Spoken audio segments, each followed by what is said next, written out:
The reality of Eala's Dubai fantasy, royal recognition, and that billionaire message and her amazing run in 2026. Hold on to your seats because Court Eva tennis is about to go crazy.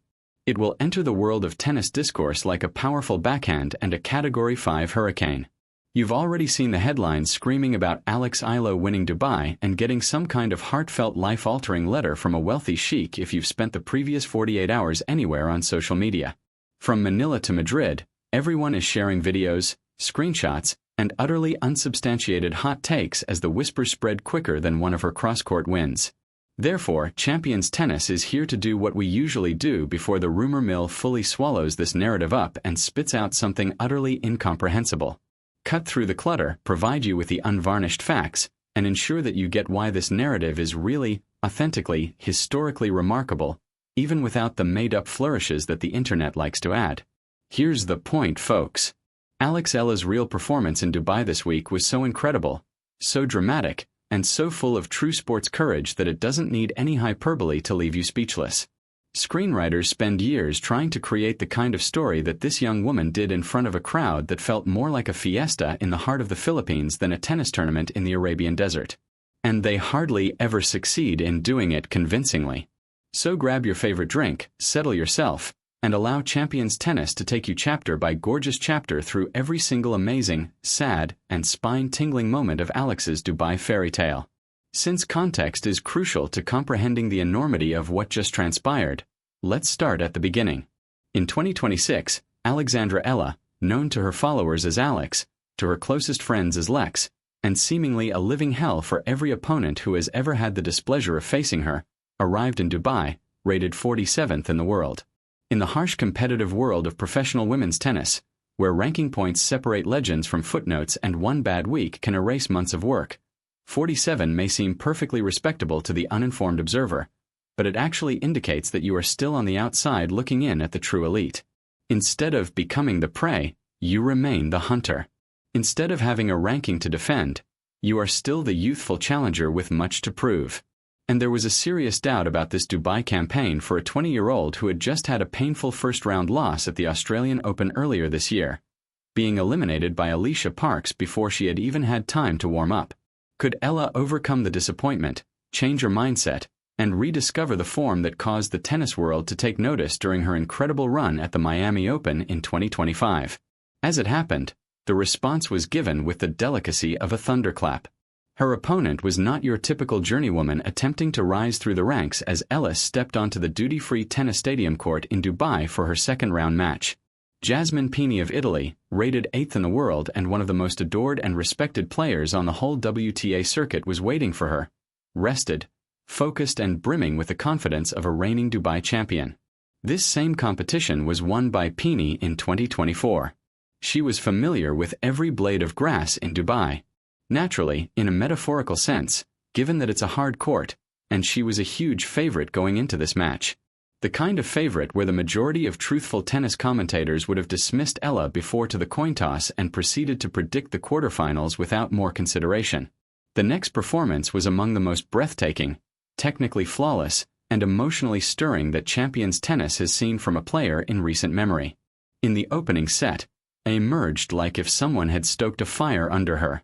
She was moving with the type of accuracy that makes coaches cry happy tears. Pini moved about the court, controlling conversations from the baseline and making the 8th-ranked player in the world seem really uneasy.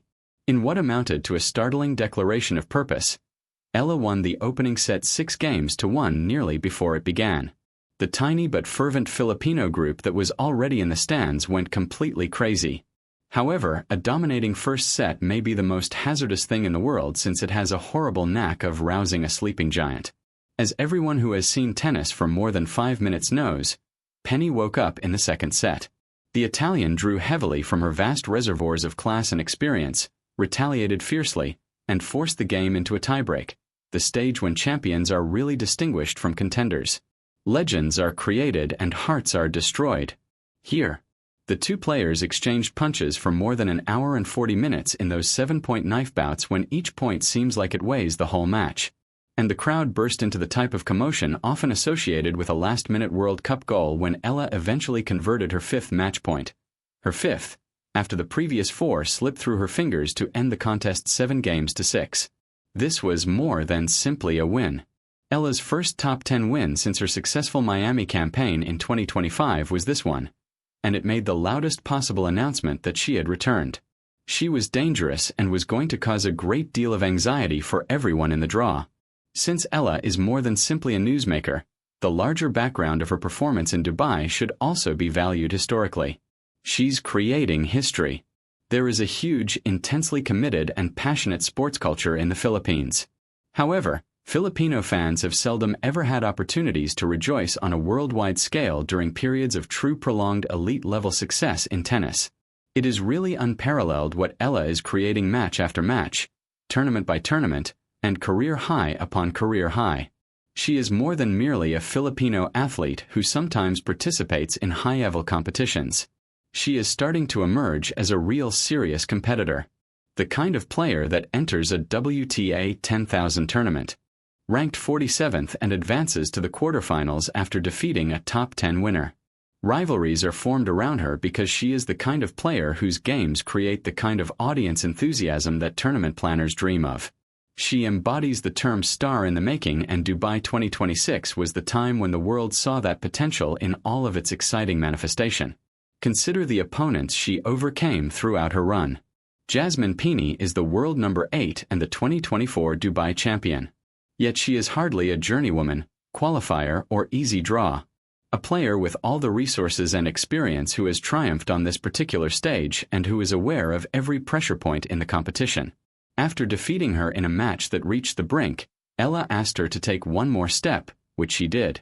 Next up is Serena Cersei, a seasoned player who has spent years on the circuit defeating competitors who didn't think she was strong enough. Her very challenging style of play causes many opponents nightmares. With the help of a crowd that made a professional tennis match seem like a national festival, Eala dealt with her with humor, aggression, and support. These victories are not simple. These are noteworthy, important, and really remarkable successes that need to be acknowledged and honored for what they are. Champions Tennisics will ask you the question that has been circulating across the tennis scene all week. Does Eala have what it takes to win at WTA 1000 event? Is she possible to contend for a Grand Slam championship in the next 2 or 3 years? These are big issues, and the truth is that no one can say for sure. Even the most hopeful predictions may be humbled by tennis's amazing ruthless style. But after seeing her play this week, we can conclude that she has the weapons, the forehand, the mobility, and the mental tenacity that was so clearly shown during the 5-match-point tiebreak against Pelaini. There is no doubt that it is possible to perform at an elite level under extreme pressure, in front of sizable crowds, and with high expectations. The one area where she obviously still has a lot of work to go is at the highest level of the sport, where she faces players like golf, who are more consistent and powerful than Eala is at the moment. However, champions develop and gaps narrow. Furthermore, a 20-year-old who just achieved a career-high ranking and defeated a top 10 player in a WTA 1000 tournament is the kind of player that tends to close such deficits more quickly than anybody anticipates. In 2026, Eala's Dubai Fairytale comes to an end. The trophy was not raised by her. In contrast to what the most inventive storytellers on the internet had envisioned, she did not get a bespoke millionaire announcement on center court. However, she earned something that rankings can't adequately convey and that money can't really purchase. She captured the full fervently shouting attention of the whole tennis world. Players like Coco Gauff respected her and did not discount her. Instead, recognizing the magnitude of the situation and the caliber of the opponent, she captured the hearts of millions of Filipino fans who departed or logged off with the sense of patriotism that only true sports greatness can evoke. Having traveled hundreds of miles or stayed up late in various time zones to see her perform, she gained the assurance that she belongs at this level, that she is not intimidated by the largest courts, that she is not diminished by the royal spotlight, and that Filipino tennis and maybe women's tennis more generally has a really exciting future. Eala is 20 years of age. The finest result of her career was recently posted. With a career-high ranking, a career-high bank account, a plethora of new experience from competing against a formidable opponent in a high-pressure setting, and a fan base that has just grown 1,000 times louder and more fervent, she is entering the remainder of the 2026 season. Champions Tennis will be there to accompany you through every turn, every upset, every shout, and every tear of the trip as the rest of the WDY circuit is placed on notice. Now, we want to hear from you because Champions Tennis is nothing without this incredible community of tennis lovers that you have all developed together. What did you think of Alexa's run in Dubai? Were you watching every match, staying up late, tracking every point in real time? Do you think she's capable of winning a WTA1 title before the end of 2027 in the next years? Do you believe she can contend for a Grand Slam? Or does it seem from the golf quarter-final results that she still has a long way to go before she gets there? Please share all of your thoughts, predictions, hot takes, and strong statements in the space provided for comments below. We really read each and every remark, and the finest ones are included in our next response movies. Please do us a huge favor and press the like button in the comment section. While you're there, it really helps our channel reach more tennis lovers worldwide who should be included in this discussion. What in the world are you waiting for? If you haven't already subscribed to Court Eva Tennis, we are providing the in-depth coverage of every game, plot point, and dramatic turn of the 2026 season that this sport merits. So, click the subscribe button and sound the alert today. Court Eva Tennis has been used here. Until then, keep watching, keep applauding, and never give up on the power of a wonderful fairy story. We'll see you in the music next one. So brown for that. Pulo Young. Super. I'm super happy with the game, how I played. I think she was a tough opponent and, yeah, tough conditions out there, very hot, but I'm just very happy. Alex, after a terrific year last year, how does it feel to be making your main draw debut in Melbourne? It feels great. I'm super excited.